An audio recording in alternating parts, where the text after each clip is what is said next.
Tuhan bersamamu. Dan bersama rohmu. Inilah Injil Yesus Kristus menurut Santo Yohanes. Dimuliakanlah Tuhan. Dalam rumah ibadah di Kapernaum, Yesus bersabda kepada orang banyak, "Semua yang diberikan Bapa kepadaku akan datang kepadaku. Dan barang siapa datang kepadaku, tidak akan kubuang. Sebab aku telah turun dari surga bukan untuk melakukan kehendakku, tetapi untuk melakukan kehendak Dia yang telah mengutus aku. Dan inilah kehendak Dia yang telah mengutus aku, yaitu supaya dari semua yang telah diberikannya kepadaku, jangan ada yang hilang, tetapi supaya kubangkitkan pada akhir zaman. Sebab inilah kehendak Bapa-Ku, yaitu supaya setiap orang yang melihat Anak dan yang percaya kepadanya beroleh hidup yang kekal, supaya aku membangkitkannya pada akhir zaman." Demikianlah Injil Tuhan. Terpujilah Kristus. Ibu, Bapak, Saudara-saudara terkasih dalam Tuhan, dalam bacaan Injil kita mendengarkan di sana satu ungkapan bahwa orang yang percaya kepada Tuhan akan diberi anugerah kehidupan kekal. Tetapi mengapa kok kita itu tetap mendoakan para arwah? Bukankah dengan seperti Injil ini itu orang sudah masuk surga? Kenapa kita masih mendoakan? Polanya adalah begini, Ibu Bapak, pola pikirnya sebetulnya sudah pernah saya khotbahkan. Kalau surga itu dihuni oleh mereka yang tidak mempunyai dosa. Tetapi setiap orang yang mati itu pasti membawa dosa. Nah, kalau orang yang mati itu membawa dosa, apakah bisa langsung masuk surga? Karena semua membawa dosa. Jarang sekali ditemukan ada orang setelah dibaptis meninggal atau setelah pengakuan dosa meninggal. Jarang sekali. Tetapi yang kerap adalah orang itu mungkin lama sakit lalu meninggal dan masih membawa beban dosa. Nah, orang itu sudah diampuni tetapi belum mengalami kebahagiaan di surga. Kenapa? Karena dibedakan antara pengampunan dosa dengan pembebasan atas hukuman atas dosa. Begini, pada waktu Santo Yohanes Paulus II ditembak oleh Ali Aka, Paus pada waktu itu, pada saat ditembak, dia mengatakan, "Aku mengampuni yang menembak aku." Tetapi pada saat Paus mengatakan, "Aku mengampuni yang menembak aku," apakah Ali Aka langsung dibebaskan? Tetap diadili, tetap mengalami hukuman. Dan pada saat dihukum itu, Paus mengunjungi penembaknya itu. Dan Paus itu dengan kebapaannya dia merengkuh Ali Aka. Dan akhirnya Ali Aka malah justru menjadi pengikut Tuhan. Akhirnya.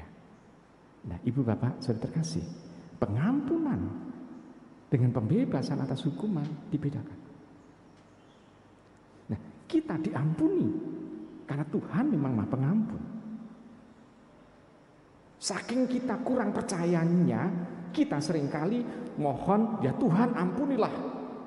Padahal dengan kita dimeteraikan oleh Tuhan dengan baptisan, kita mengalami pengampunan.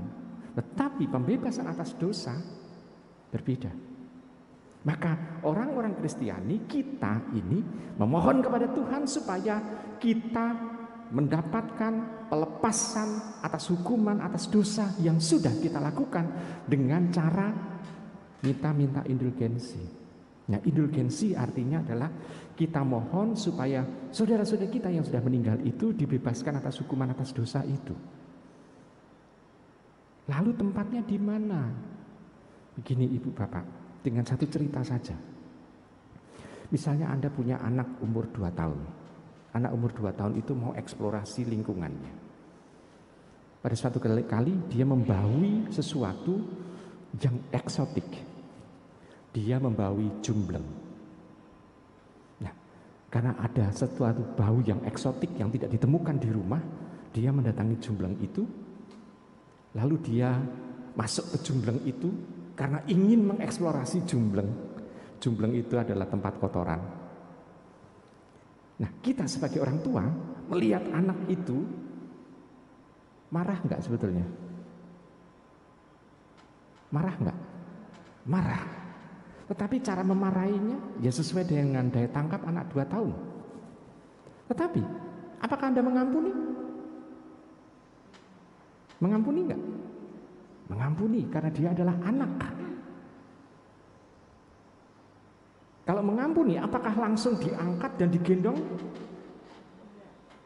Apakah kalau mengampuni, anak itu keluar dari jumbleng lalu boleh masuk ke rumah, bermain di kamarnya? Tidak boleh. Kenapa? Bau. Baik.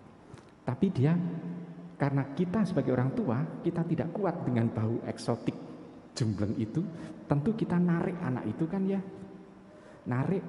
Dan anak itu senang atau malah nangis? Karena kita narik bocah itu melaku ke pondal-pondal, kesandung-sandung, nangis atau senang? Lalu kita mandikan karena kita tidak kuat baunya, dikosoki kenceng banget, anak itu nangis atau senang? Lalu pada saat membersihkan rambut, anak itu senang atau nangis? Karena kita keras sekali. Tapi setelah bersih, anak itu boleh masuk dan main di rumah. Demikian juga dengan kita. Kita sudah mendapatkan pengampunan karena kita adalah anak-anak Allah.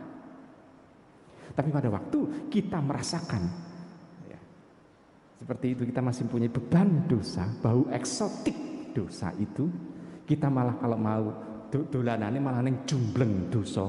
Karena kalau pengakuan dosa ya itu saja, maka seringkali dikatakan ya kita selulup neng jumbleng dosa kuwi. Ya kalau Anda minta pengampunan dosa-dosanya itu saja atau kreatif buat dosa? Kan kui-kui. Berarti kita selulup dalam dosa itu seolah-olah. Nah, dengan seperti itu kita masuk dalam pemurnian, yakni apa? Pencucian. Dalam bacaan pertama sebetulnya nasnya itu ada. Dalam bacaan pertama yang kita dengarkan itu nasnya ada. Hanya masalahnya nas ini dimuat di dalam Deuterokanonika. Dan Deuterokanonika itu tidak diakui oleh gereja-gereja Protestan, sehingga mereka menolak hal itu. Tetapi kita mengimani itu sebagai kitab suci. Ada pewahyuan dalam diri Allah untuk pengampunan dosa. Maka ibu, bapak, dan saudara terkasih dalam Tuhan, kita memohon kepada Tuhan supaya Tuhan mempercepat proses ini. Nah, kita bisa juga membaginya menjadi 3 gereja. Kita gereja yang masih berziarah. Kita senantiasa mohon pengampunan kepada gereja yang sudah bahagia. Gereja yang sudah bahagia itu siapa?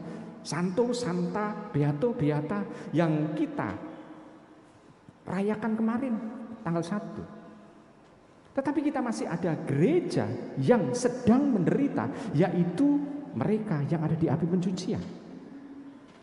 Wong kita saja minta didoakan oleh gereja yang sudah bahagia, Santa Maria, Santa tertentu untuk mendoakan kita. Masuk kita yang masih bisa berdoa tidak mendoakan mereka, gereja yang sedang menderita. Bukankah ini tampak kalau kita mendoakan, mohon indulgensi ini adalah solidaritas antar gereja. Maka ibu bapak, gereja mempraktekkan ini ada dasarnya, dasar Alkitabiah, pemikiran yang logis, dan juga dasar teologinya ada.